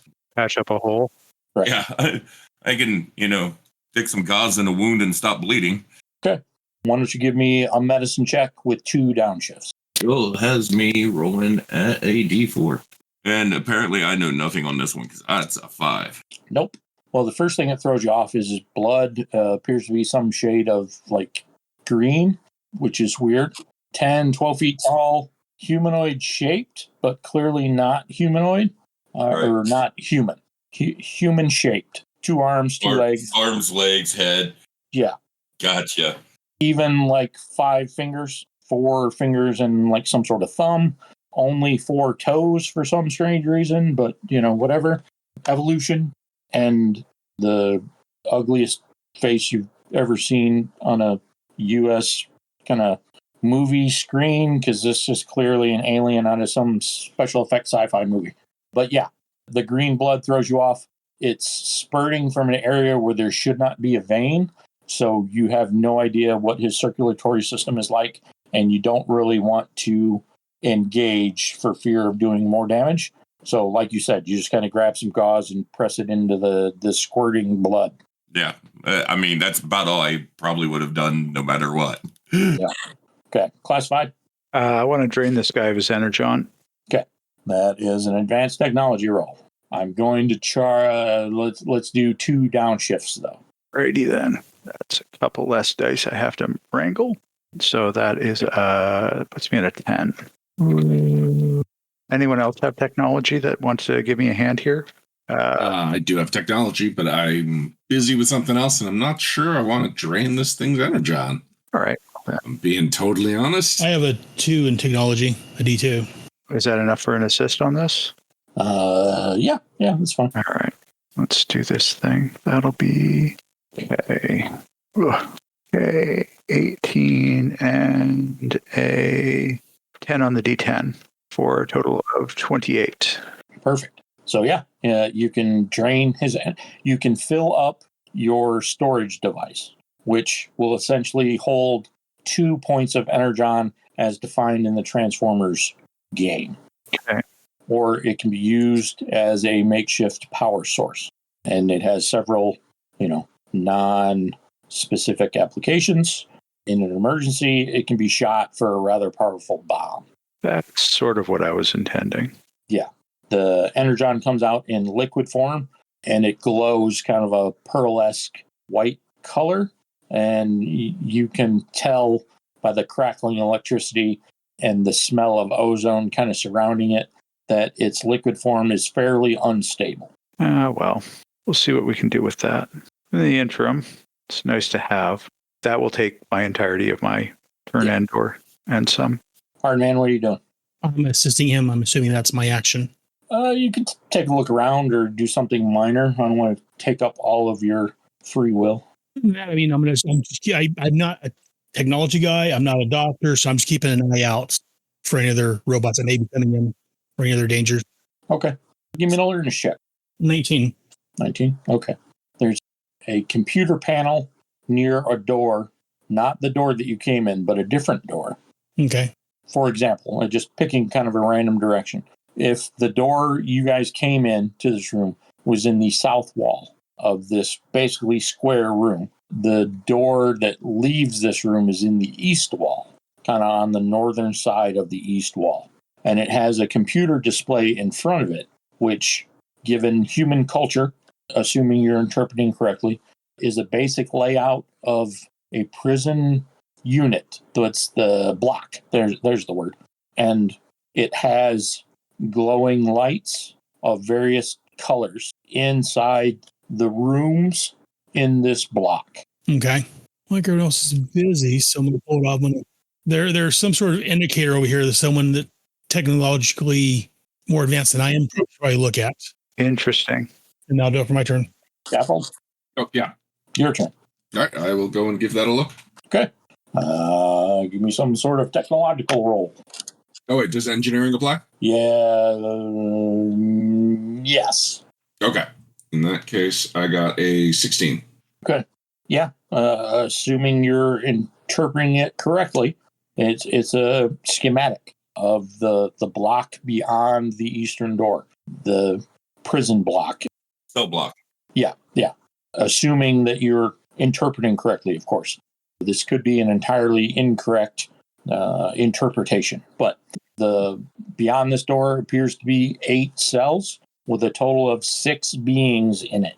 All of the beings are colored differently, so they have different lights, but they're moving around their rooms and stopping close to each other, like maybe they're talking or something, but there are 6 alien beings in the next room. Okay. Yeah. Picking up on 6 alien beings in the next room. How do we feel about this? Can we tell what kind of alien beings? Nope. All you see are different colored lights. You have no idea what the different colors mean. Kudoki. Feel like we might be going a little beyond mission parameters, but hey, we're the first ones to set foot on another planet. Maybe we should be the first ones to make contact with more than one species. I think I'm already in contact with more than one species. Speaking of, Reaper, it's your turn. What is this thing looking like? Like, does it look like it's dying? Does it look like it can be saved? Well, you essentially failed your medical roll, so you have no idea. Can I attempt another one this time? Take a down. That is a 16. Okay. So it doesn't look well. It clearly has several wounds. And even if you've managed to stop the bleeding on the spurting green blood thing that's coming out of him, you don't even know if that's blood. It could be some other liquid that this alien needs to survive or something. It's not in a good place, but it's struggling against its bonds and acknowledging that you're helping, I guess. Looking at you, if you're on the right side, then it's still struggling with its bonds on its left side, but it's trying not to make any hostile actions on the side that you're on, which is about all it can do given its circumstance. But you note that. I'm going to look at it and I'm going to look it in the face and I'm going to talk to it. And I know this thing's probably not going to understand a damn thing I say. If I can get you loose, can you take care of your wounds? And I start to go and try to figure out how to get that one hand loose if I can. Okay. You're going to need a technology roll. Okay. Can I assist with that for my turn? Okay. Take an upshift then. I only got a 4, even with an upshift. Okay. I'm struggling trying to get this thing out. Yeah, you press a couple random buttons and there's some booping and some beeping, but there's no unclamping. Yeah, so wrapping that up, I'm just going to ask, guys, can some of you come over here and try to help me get this thing out? It seems to be somewhat cooperative and not like it's going to kill me. Okay. Yep, I'll go and help. Classified? Yeah, I'm in. How tall is this table, by the way? It's at a 30-degree angle. If it was standing straight onto the floor, it would be about 15 feet tall and maybe 7.5, maybe 8 feet wide. Okay. I'll use my jet to get up to the highest point. Okay. I'm going to attempt to disconnect the arm. Not disconnect the arm, sorry. Disconnect the thing that's holding the arm. Big difference.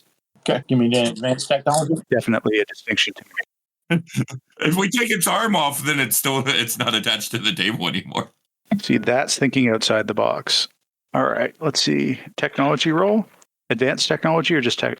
Advanced is fine. Okie dokie. I already got all the dice out for that. Ah, damn it. Dice explosion everywhere. Chaos. That would be 18 and 11 for a 29. No crit. So, yeah, once you kind of look at it in the mindset of a 20-foot jaw giant robot, the controls are actually pretty intuitive. You flick off the safety switch and turn the who's-its and toggle the thingamabob, and all of the clamps come out, and he kind of slides down to the ground. He makes no attempt to stand up under his own power, but he keeps leaning back against the table.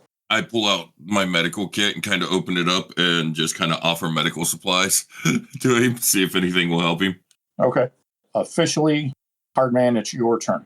Sorry, I was muted. I can't really, there's not much I can really do to help anything, so I'm just going to keep watch. Okay. The machine gun, I've reloaded it, and I'm keeping watch. Okay. Do you have a preference for doors? Can I stand? You said there's one in the south and one in the east. Can I stand in the northwest corner to watch both of them? Yes. That's what I'm going to do. Okay. Thank you, sir. All right. Scaffold. The creature, the being, is loose. What do you want to do? All right, I want to go back to looking at the torture machine, mainly just to learn as much as I can about how this technology works. Okay. So I'm going to skip you this round, but we'll give you a technology roll to kind of get some reverse engineering stuff going on. Okay. Reaper? Just like I said, I'm breaking into the medical kit, trying to offer this guy anything. Like, if there's anything, because I don't know how to fix him. I don't know his physiology. Right. So I'm seeing if he recognizes anything that he might be able to use to help take care of his own wounds. Okay. So he kind of pats it, like he's pushing it away, but he's trying not to be rude and like spill it all over the place or whatever. And then he kind of motions with his left hand, his the opposite hand of the one that you're on. Right. You really understand that he's trying not to give any hostile gestures. So he's not motioning with the hand closest to you because he doesn't want that to seem threatening. So yeah, I'm reading the body language. I got it. Yeah, but he points with his offhand or the hand away from you to a shelf along the northern wall. Okay. And it's got a couple of devices on it. I'm going to go over and pretty much grab everything on there and drag over to him since I don't know specifically which device it's going to be. Right. Okay. And he grabs one in particular. He kind of undoes it or unbuckles it or something and puts it on his left forearm. So it's like an arm bracer of some sort. Uh-huh. And then he takes another one that's basically like a square. It's 8 inches by 5 inches and 2 or 3 inches thick. And he presses a button and it pops up and it has a bunch of things in it, one of which you recognize as a syringe. So your interpretation is this is some sort of first aid kit. Gotcha. And he grabs a couple things out of it and he like self-administers staples into the wound that's squirting. And it clearly causes him pain when the staple kind of clamps down. He grunts in discomfort, but he gets the bleeding under control. Okay. All right. I'm going to gather my med kit back up so, it's up and out of the way. Okay. Scaffold, this is going to be the last round of kind of free informational actions before the next thing happens. Okay. Well, so do I need to keep studying to really get an idea of how their technology, like on an engineering level, differs from ours? Well, let's do it like this. You make a DC 18 engineering roll. All right. That's my specialty. Oh, wait a second. I might be able to give myself an edge on this too. Think on it as a free action. You can give yourself an edge on a skill test before the beginning of your next turn. So I'm going to think on it. Okay. Glad I did. So that is... that's only a 16. That's okay. It's not very good, Well, considering all the dice I just rolled. yeah. Are any of them a 1? Can you cheat yourself a story point, re-roll some stuff? The D6 was a 1, but no, because I used a D4. I used the 4 on the D12, so the chances of re-rolling the 6 and getting something higher is pretty low. Okay. Well, I guess session's almost over. Fine, I'll use the story point, and I rolled lower. Yeah. Oh, no, I rolled a 1 again. I didn't roll lower. I rolled a 1 the first time. All right. Well, you gave it the college try. Yeah. It's clearly advanced technology that uses it in at least one science that you recognize that hasn't been invented on Earth yet. So you're a little lost. Yeah. Yeah. Classified. Why don't you do one last thing? I want to see if the computer will give up any secrets. Okay. Do you speak Cybertronian? No, but I'm just trying to download whatever I can, irrespective of whether or not it, even if I can't understand it. Okay. I have some experience with the use of Cybertronian databases. That's true. So I can probably figure out how to do the download function, though I wouldn't obviously have any understanding of what it was I was looking at. Right. Okay. So I won't penalize you with a downshift, but let's make the DC 20. Advanced tech? Yes. Or computers, either one. That will be... so it will be a 20 with a crit on the 4. Nice. Okay. I could get a higher number if I wanted to, but it wouldn't have a crit. Yeah. Well, I mean, you can use the higher number, and simply because you have a high die roll on one of the dice that you rolled for the specialty, you have the crit. Oh, okay. That makes a whole lot of sense. Any of the dice, like say your D4 crits, but your D8 rolls a 7. All right. Well, that'll be a 24 then. Okay.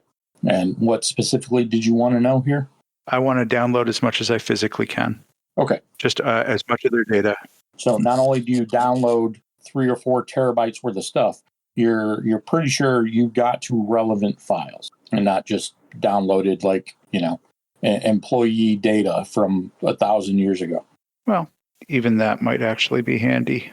At this point, it's collecting anything we can get our hands on. So. Okay. You see a couple of screens flash past, and it's like medical data on alien species. That is useful. Yes. All right. Hardman, one more thing. I am still just keeping watch for where I'm at. I'm letting them do their job, and I'm doing what I do. Okay. So our friend, the torture victim, gets his bleeding under control, kind of looks down to see if anything else is going wrong. You notice one of the fingers on his left hand is broken, but he appears to be ignoring that. And once he injects himself with one of the syringes and the blue colored liquid goes in, and he seems to relax just a little bit. You're not sure if it's some sort of intergalactic morphine. Yeah. or it could be a Fallout-esque stim pack, or Right. you don't know what it is, but it appears to be helping. And then he reaches over to his little arm gauntlet thing and starts typing in some. You don't know what he's typing because nothing is marked, and the couple of symbols that you see are clearly things that you don't recognize. Gotcha. So he types for 30, 45 seconds, and the whole time, and I'll give you this without an alertness roll or anything, but the whole time he is typing, he is looking at the heaped dead form of Jailer. And I'm going to need everybody to make an alertness check. Hardman, you can have an upshift since you were already guarding. He's opening the jail cells. Yeah, I'm not paying any attention because I got a whopping 4. I got a 5. I got a 22 with a crit on my 4. Nice. I got a 3. All the rest of us are way too busy on what we were doing. And that's why I'm keeping watch. Everyone's so impressed that you're in the room kind of interacting with an alien being, not just a giant alien robot, which is like straight sci-fi, but like an actual alien being with like culture and a med kit and all kinds of weird, fascinating things. And you hope you can learn a lot from this guy, except his little arm gauntlet starts beeping. There's like a display on the top, like a computer display, and it motions through either numbers or letters, you don't know what. And as it displays these, we'll call them numbers, just for a point of reference, the display kind of gets faster and the beeping gets a little faster. And Hardman, this is a countdown. Something bad is going to happen soon. We've got a problem over here. We got some sort of beeping countdown thing going on. Blowing the place up? Nuking the place, get the fuck out. I don't know how bad it is. I can't read it, but I know it's there. Huh. One of you guys are more technical. I say let's exfil ASAP. This isn't necessarily our mission. Let's get the hell out of here. But how far? Like, what's about to blow up? I don't know. Let's see how far we can get. I know right here's probably not a good spot. Does someone that know about technology want to take a look at and see if they can figure out quickly, or are we just going to book it? I know about technology. Let me do this. Yeah, same. Actually, this is sort of my specialty. You want to give me a hand with it? No, maybe you give me a hand with it. This is my specialty. All right, then. If you can beat an auto success, go ahead. I cannot beat an auto success. All right, I help him with it. Wait, so I've got 3 upshifts total here. What do I do? Sorry, it went an edge, so it's not an auto success. Sorry, mine is an edge. Okay, I'm going to try and roll for it. Now watch me embarrass myself ugly. Thank you for that upshift, because that 1 would have sucked. I'd much rather take the 19 with the 12 crit. So that's a total of 31. Okay. No. Yeah, 31. All right. Well, he makes no objection to you examining the thing. He even lets you touch it. But while you are doing this, he stands up, and you can tell it is very difficult for him to walk. Maybe he's got a broken leg or something happened to the leg. But despite that, he manages to hobble over to Jailer, and he sits down on Jailer's corpse and kind of sticks the arm out and lets you look at it. And watching it for 5 or 6 seconds and kind of subtly seeing some of the circuits turning on and some of the colors shifting, his arm gauntlet is a bomb, and he has set the timer. Let's go. I look at him in a I totally get you, bro, kind of way, because I've had those feelings very, very recently. Yes. So I pat him on the shoulder and I point to the door and I say, we're going. He motions that you should hurry, and his little crab face kind of splays out in what you would interpret to be a smile, and then he kind of goes back to looking at Jailer. Was there anything left in that med kit, and is it big enough that I can carry it, or is it too big? It is not too big. Like I said, it's about 8 by 6 by 4. So Okay. you don't have to roll for it. He does not object to you taking it. Okay, I'm going to grab the med kit and take it with me, and just give him a thumbs up on the way out, and get the out of Dodge at a full. Okay, so this is how we're going to do this. Everyone's going to have to make 2 escape rolls. This can be athletics or whatever you can kind of pull out of your butts. But between these two rolls, you need to roll or total at least a 30 to get out of blast rate. So athletics is the prime skill. I will accept arguments for something else because this is straight running. And I drive my jetpack. Absolutely. Then I'll be making a driving skill test. Good. Can I in any way use technology to affect my air supply in the way that they told us to get an extra burst of speed? You don't have to make a technology roll, but I can give you an upshift on your athletics. Okay, I'll take it because that means that I'm not rolling with a snag. Now, will that damage our suits to the point of... I'm going to die anyway. Try not to. Well, we'll see how this turns out. All right, let's see. Here goes my first roll. I got a 19 on the first one. Come on. Let's do the drama. Make one at a time, please. Sorry. Okay. Classified got a 19. Hardman? So, no, I got a 19 and a 16. You said 2 rolls, right? Yeah, but one at a time. Oh, okay. Can I use a survival to run out of here? You're going to have to do a little better than using survival to run because running is athletics. I'm going to look for cover, maybe. Streetwise to find a way to have some hide behind something? That I'll accept. Okay. With a close out 16 plus 2, 18. Okay. All right. Scaffold? All right, I'm flying. 19. Nice. Reaper? 18. Sweet. Decent rolls. Okay. Second roll. Can I use my old one, or do I have to roll again? You can use the second one. That's fine. Okay, 16. So you got a 30 something. You're good. Hardman? So streetwise for a 8 and 9. Total 9. Total of 9. So what is that? 26, 27? 27. 27? All right. Excellent. Scaffold? 17. So plus my 19, that's 35? 6. 36. Yeah, 36. Okay. Reaper? I just need better than a 12. And that is a 22. Nice. You're good. Okay. So you run back down the kind of the intake hallway, out through the foyer, out through the large double doors, and you get to about the middle of the street when the explosion happened. And good news is, Hardman, in his defender instinct and status, protects you all from taking any of the blast damage. Question, just to interrupt you. Okay? Can I activate my shield? Can I spend a story point to activate my shield, as I said earlier? Yeah, if you're going to spend a story point, I'll allow it. Okay.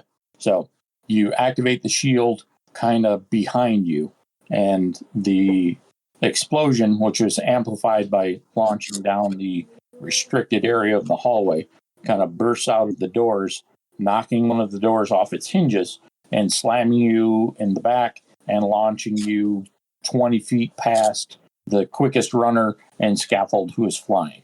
As were you. So just for the drama, you'll take 1 point of damage from landing from your poor landing, crashing for your poor landing skills. But makes sense. The prison is smoking, but still standing, and from the far side. So you're looking at it from basically the west side. From the east side somewhere. You don't see exactly where because it's like 5 or 6 stories tall and you can't see over the roof. But a spaceship launches from the building and basically makes a beeline for the aperture and kind of goes to the far side of the moon before you lose track. Classified, contact the Star Brigade guys. Let them know what just happened with that launch if they didn't see it. Absolutely a good idea. I contact the Star Brigade guys. Ground pounders to Apollo 13. There should be somebody popping up on your scopes right about now. They're headed out. They've just escaped something that was going on down here. Just be prepared in case they're hostile. Copy, tracking. Also, I got a data upload for you. It's a big one. You in a place where you can get it uninterrupted? Yeah. Hit us. All right. So I upload the entirety of all the data that I've captured and everything on video. Okay. And then I want to go grab Hardman up and patch up his wound real quick and get him up and running. All right. Go ahead and make the roll. Let me grab my dice I need. Okay, yeah, that's a 27 with a crit on the 8. Yeah, you're good. There's scrapes, bumps, and bruises. He's fine. He's liable to be feeling better than what he was before. Yep. Hardman, you're healed. Okay. Good to hear. No one else has taken any damage, right? Not that I'm aware of. All right. Okay. Well, there's not exactly a cliffhanger we can leave on, but I think that was interesting enough. We can.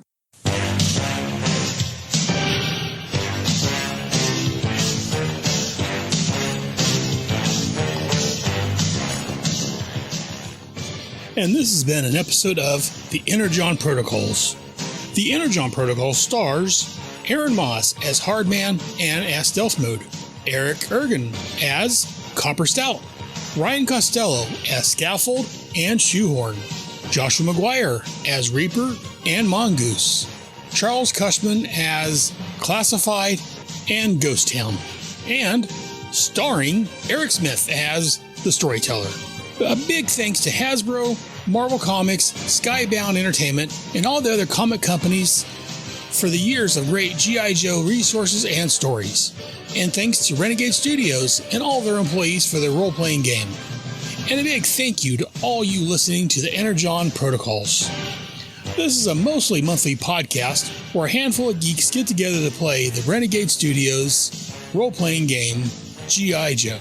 If you like what you're listening to, check out the role-playing game yourself. Go to renegadestudios.com and check out their fine listing of games. G.I. Joe, Transformers, Power Rangers, and many others. Also, be sure to check out the other shows on my network. My main G.I. Joe show is G.I. Joe, a Real American Headcast, and the Brothers show, which is Bravo Team, which looks at the G.I. Joe comics, cartoons, and other assorted G.I. Joe goodness over the years. There's also Head Speaks, where I look at anything geek-related. Plus, there are several other shows available at headcast.headspeaks.com. Again, that is headcast.headspeaks.com. And if you like what I'm doing here, head over to patreon.com/headcastnetwork and throw a few bucks in the tin. Really appreciate it. And be sure to join us here next month for another amazing adventure of the Energon Protocols on the Headcast Network.